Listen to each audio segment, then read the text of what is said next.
Tarikh penamaan calon pada 6 Disember 2021 hari Isnin.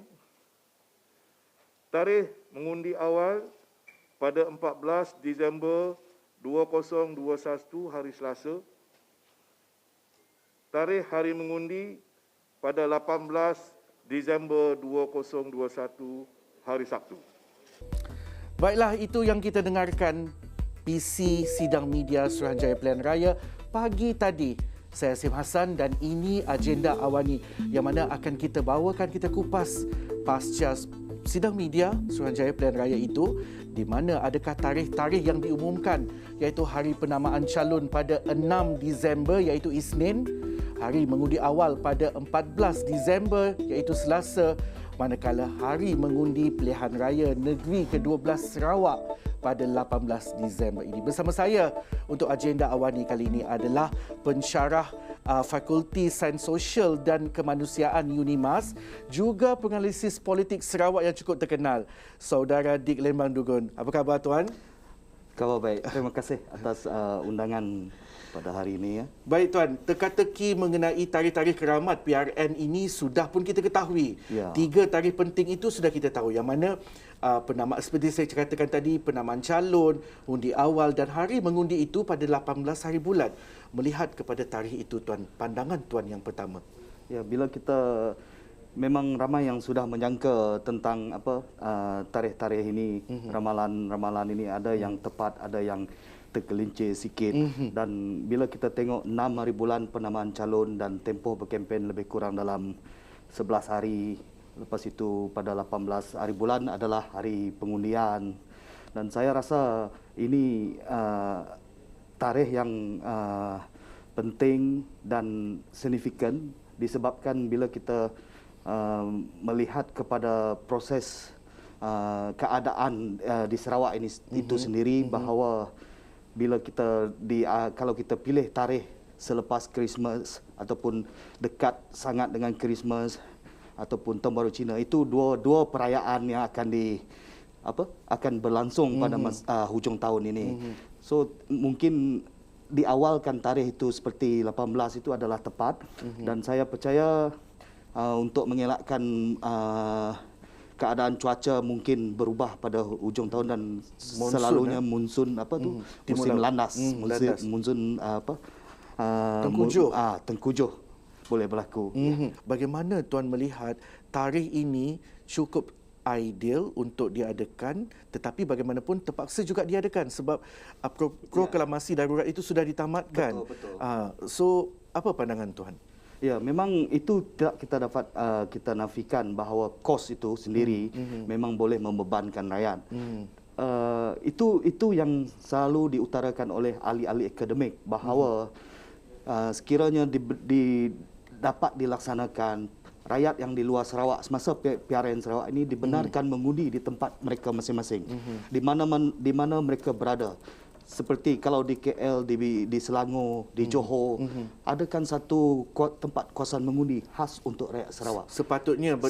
Sepatutnya berlaku. Sebelum kita pergi lanjut, dah mula panas dah ni, apa kata kita bersama dengan rakan setugas saya di Bukit Jalil, yang mana Fauzi Zain akan memperincikan data terkini Suruhanjaya Pilihan Raya bagi pilihan raya ke-12 negeri Sarawak. Silakan Fauzi.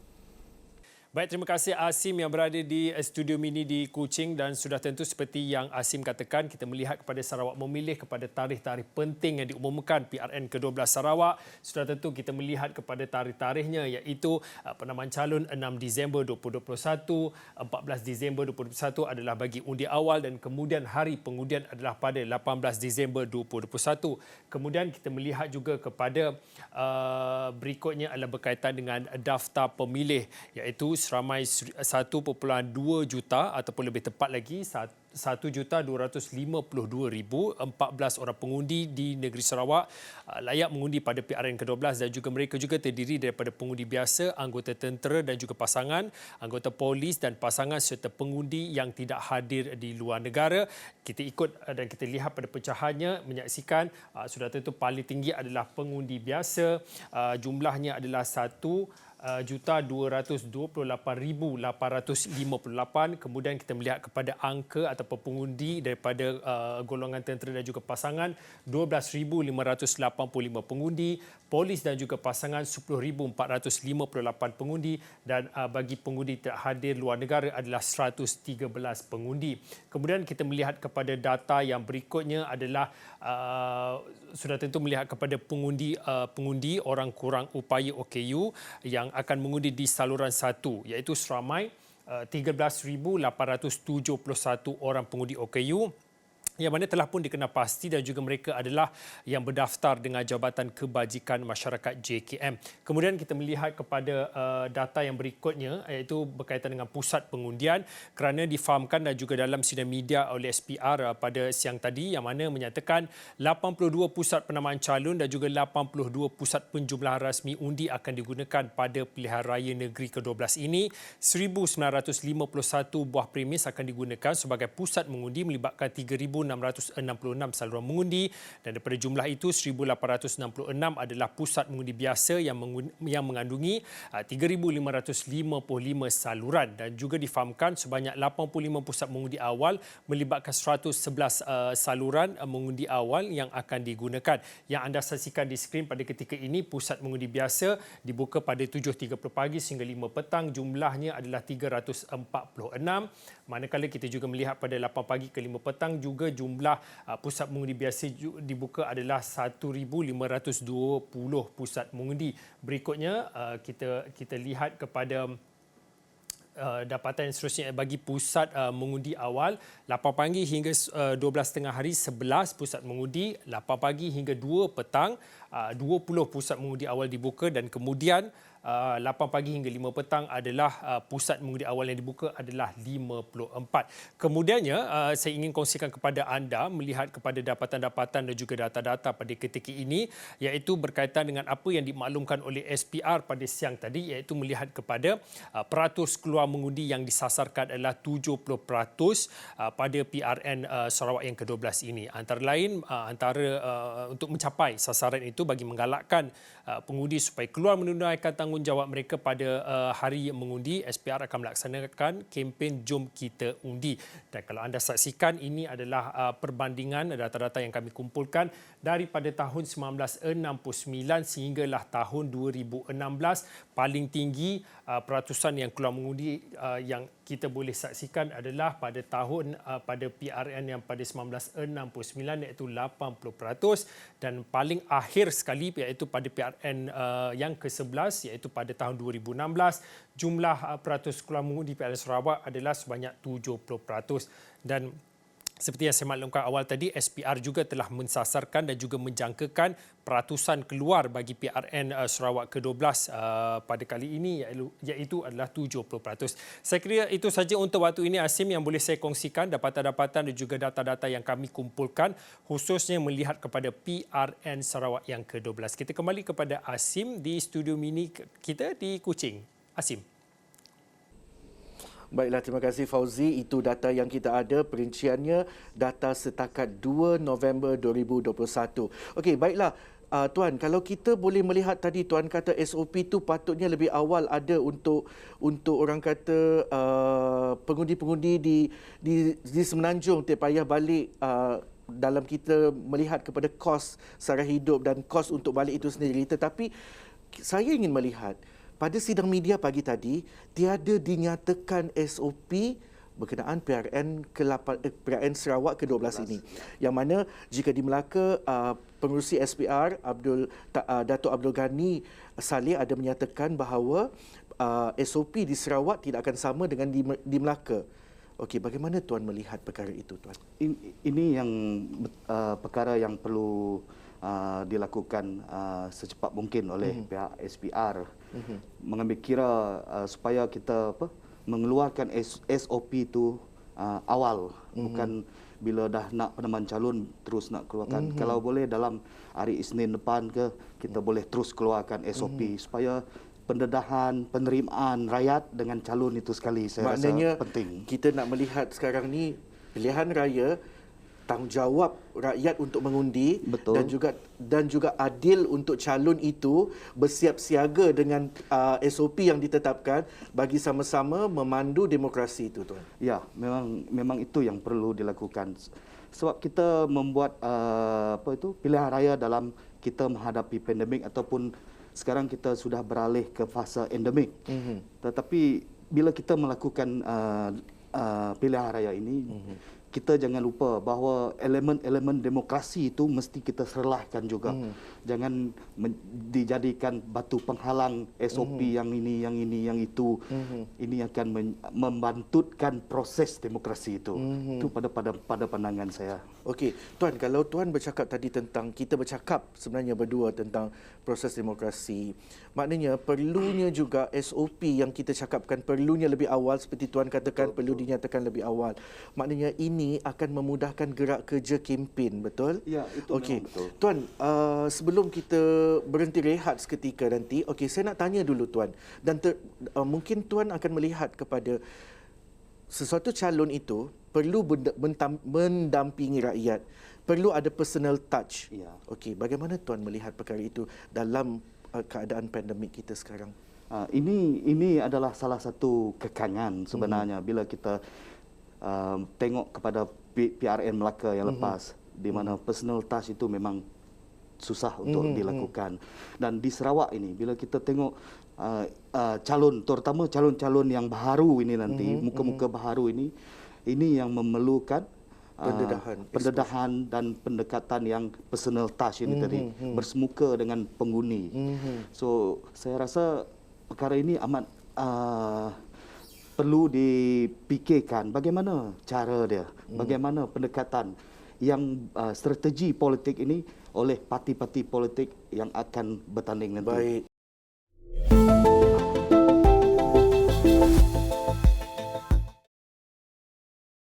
Baiklah, bertemu kembali. Saya masih bersama dengan pensyarah Fakulti Sains Sosial dan Kemanusiaan UNIMAS, Tuan Dik Leman Dugun. Tuan, kalau tadi kita bercerita tentang SOP, SOP ini memang di mana-mana orang akan menunggu SOP setiap pilihan raya negeri itu. Okey, kalau tadi Tuan, bila kita berkata tentang SOP, perlu ada satu SOP, orang selalu bercakap secara klise, perlu ada SOP yang ketat, perlu ada SOP yang ketat. Bagi pandangan Tuan sendiri, Tuan turun ke lapangan. Contoh Tuan balik ke Lubuk Antu, seperti mana saya pun baru balik dari Lubuk Antu, saya pergi ke Ulu Batang Air itu sendiri hingga muka saya rentung. Panas 1 jam setengah bersama juru kamera saya, Nur Fahmi. Tapi Tuan, kalau boleh Tuan ceritakan sikit. Secara detail, kita nak tahu, mungkin tadi Tuan ada cakap juga sebenarnya, SPR perlu bijak dan adaptasi seperti pengundian pos untuk yang tinggal di luar, luar Sarawak. Bagaimana pula Tuan daripada SOP untuk pilihan raya negeri Sarawak itu? Cadangan Tuan lah mungkin. Ya, bagi saya sekiranya pihak SPR dapat melaksanakan, kita memang perlu dalam kita meraihkan demokrasi ini, dan kita juga memang perlu menjaga keselamatan kesihatan penduduk di Sarawak semasa pilihan raya ini nanti. Namun begitu, sekiranya SOP itu yang terlalu ketat sehingga tak dapat nak berkempen secara bersemuka, harus diingatkan di Sarawak ini merupakan connectivity itu, jaringan connectivity internet itu adalah sangat lemah, terutama di kawasan pendalaman, kawasan pinggir bandar ini. Dan harus diingat juga, kebanyakan kerusi Dewan Undangan Negeri Sarawak ini adalah berada di luar bandar. Betul. Ini adalah satu perkara yang perlu difikirkan, dan satu penyelesaian yang tuntas amat dituntut kepada pihak SPR bagi memastikan maklumat ataupun manifesto yang dibawa oleh calon-calon yang bertanding ini sampai kepada rakyat di bawah sana, di akar umbi, di kawasan pendalaman ini, seperti di Ulu Kapit sana, seperti di Belaga. Itu yang perlu. Kalau tidak, maklumat tak sampai dan pengundi ini akan terpinga-pinga. Ini yang menjadi masalah sekiranya kita tidak memikirkan perkara yang amat-amat penting semasa berkempen perlu dilaksanakan di Sarawak ini. Baik. Tuan, kalau kita juga boleh rakan saya di studio, director kita mungkin boleh rollkan sedikit SOT atau soundbite daripada wartawan kita Nuzuluddin Abdul Razak yang membuat liputan di Miri menanyakan tentang pandangan masyarakat seperti pemancar masyarakat Iban, penghulu kampung dan sebagainya mengenai SOP dan juga tarikh-tarikh pilihan raya yang telah disebutkan tadi. SOP yang kita ada sekarang ini mungkin diubah sesuai supaya SOP ini diperketatkan masa berkempen. Saya pasti pihak SPR memang ada pengalaman setelah mengendalikan pilihan raya di Melaka baru-baru ini dan akan mengambil tindakan supaya SOP yang relevan di Melaka juga diguna pakai untuk pilihan raya di Sarawak. Walaupun kita sekarang ini masih ada SOP yang diamalkan di Sarawak ini. Jadi saya berharap masa berkempen khasnya di kawasan-kawasan rumah panjang dalam suasana kita bersukaria dan sebagainya, jangan lupakan SOP memakai topeng ataupun pelitup muka dan juga mengamalkan social distancing lah ya, supaya kita dapat mengelakkan COVID-19 ini dari menular lagi. Ya, kalau yang sudah secara ya macam yang itu mesti mau berjumpa dari rumah ke rumah. Tapi sekarang saya dipahamkan tidak boleh lagi buat begitu. Jadi caranya kalau boleh itulah, kalau boleh pergi ke rumah tapi jangan ramai, seorang dua macam itu bagi tahu. Itu cara dia yang saya rasa lah. Itulah kalau kena ialah, kalau bagi orang tua veteran tentu dia tidak tahu macam mana WhatsApp apa. Kalau mungkin ada telefon mungkin boleh dia melalui telefon bercakap lah, itu saja. Kalau secara WhatsApp apa tak dapat lah. Itu saya cadang tadi, kalau boleh seorang dua jumpa lah, pergi ke rumah. Kena ada suatu kelonggaran sedikit lah. Kerana apabila kita nak bergerak keluar bandar, banyak pantang larang yang diketatkan oleh ketua-ketua masyarakat di setiap kawasan. Justru itu kita memerlukan kerjasama daripada pihak yang berwajib supaya meringankan. Sesiapa yang ingin nak pergi berkempen di kawasan luar bandar, terutama sekali dalam kawasan bahagian Miri lah, saya rasa kenalah ada kelonggaran sedikit.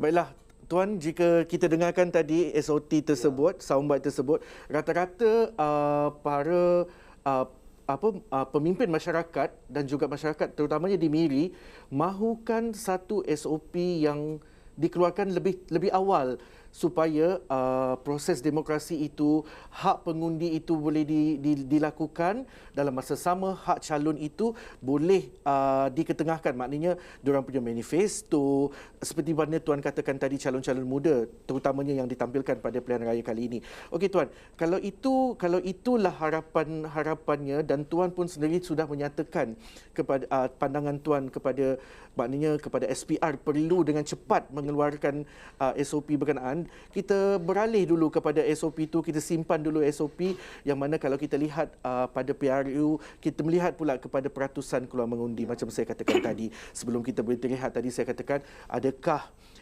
peratusan keluar mengundi itu akan meningkat memandangkan seminggu selepas hari pengundian itu adalah perayaan Christmas kan, orang balik beramai-ramai ke kampung halaman dan apa semua. So bagaimana Tuan melihat, adakah mungkin ini akan menaikkan jumlah pengundi untuk keluar mengundi, atau mungkin kita dapat balik peratusan terbaik 1969, 80% peratusan keluar mengundi? Dan terima kasih atas soalan yang agak baik itu. Saya menjangkakan peratusan keluar mengundi pada PRN Sarawak yang ke-12 ini nanti, walaupun dengan apa yang seperti kalau mereka balik 18 untuk mengundi dan terus menyambut Christmas yang di luar Sarawak ini, saya rasa peratusan mengundi itu juga tidak akan memberangsangkan, dan saya rasa seperti apa yang pihak SPR jangkakan adalah 70%. Betul. Dan saya rasa dalam lingkungan 70% ataupun bawah sikit. Sebab satu faktor yang seperti di Melaka ini, seperti PRN Melaka lepas adalah pandemik. Masyarakat masih takut kepada pandemik ini. Dan bila kita bercakap dalam konteks demokrasi, ini adalah peranan semua pihak, NGO, parti politik, media, supaya rakyat ini keluar mengundi. Sebab ini adalah peranan sebagai rakyat untuk memilih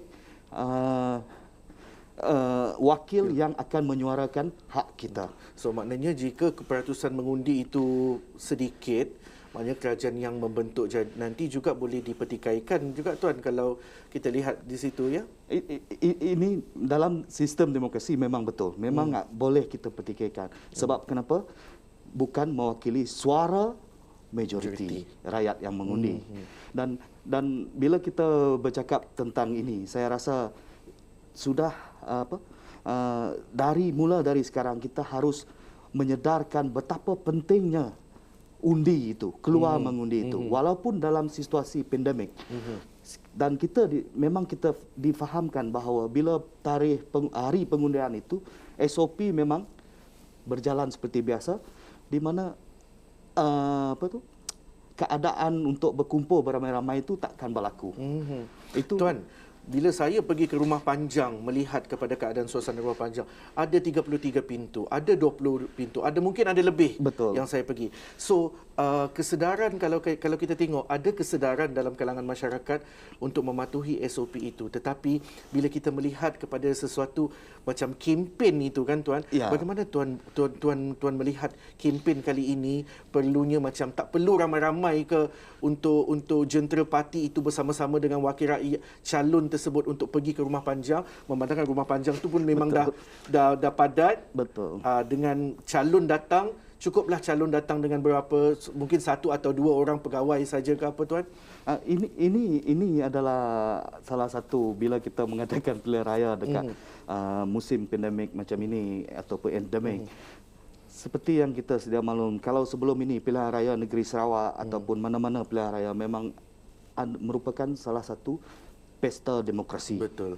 Orang berkumpul, dan ini bila sekarang ini situasi ini yang perlu kita, yang SPR tadi menyatakan bagaimana untuk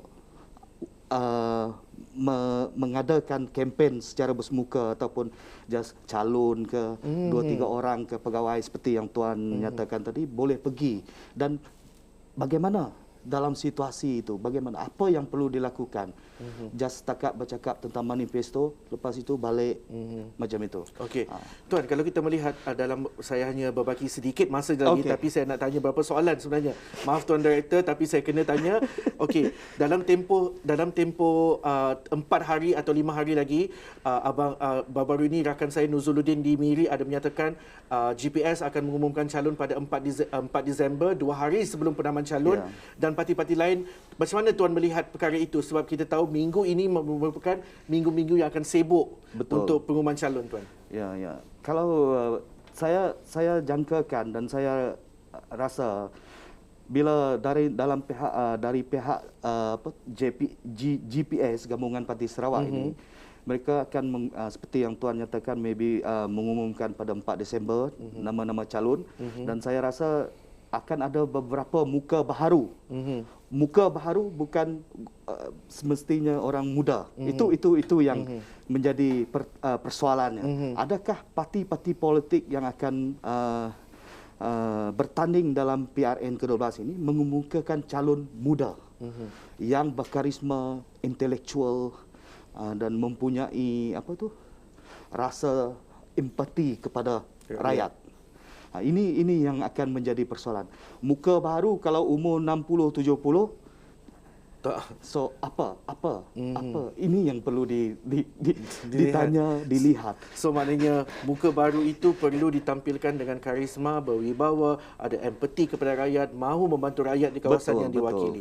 Okey Tuan, pada saat dan minit terakhir ini, bagaimana Tuan melihat kepada soalan ni pertembungan setiap parti nanti Tuan? Maknanya pertembungan berpenjuru. Ya.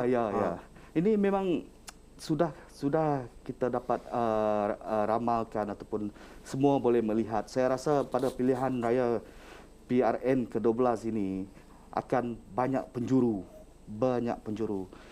Ada Parti Sedar, PPK, PSB, GPS. 4 penjuru bebas. Bebas adalah salah satu calon yang terkenal kalau setiap kali pilihan raya Sarawak. Dan dalam kalangan bebas ini ada yang memenangi kerusi. I see. Dan saya rasa akan juga ramai juga calon-calon bebas akan bertanding nanti. Kerana mereka melihat kepada sejarah bagaimana seseorang calon bebas itu menang dan boleh bersama dengan kerajaan ataupun membawa suara, betul. Suara rakyat yang dia wakili. Ya. Baiklah, mungkin perkongsian kita kena bawa balik Tuan Dek Leman Nugun ni untuk bersama kita lagi sekali di program Agenda Awani ini. Tidak cukup masa saya untuk bersembang dengan beliau. Bagaimanapun, sekian dahulu daripada saya Asim Hassan. Kita jumpa lagi.